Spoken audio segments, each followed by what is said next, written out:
nag-decide po ako na mag-alaga ng Rhode Island Red and Black Astrolord na manok. So, this time, sisimulan ko na po ang paggawa ng azalapan para po may pang-alternative foods po ang ating manok. So,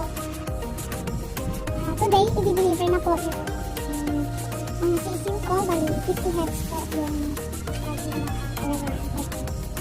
so, simulan natin natin. Ito po yung area na maglalagyan ko po ng aking manok at saka kasalahan ko pa, azalapan. Ang ginagawa ko po, pinapantay ko po muna yung lupa na paglalatagan ko po ng trapal para sa azalapan ko po para pantay po yung level ng tubig.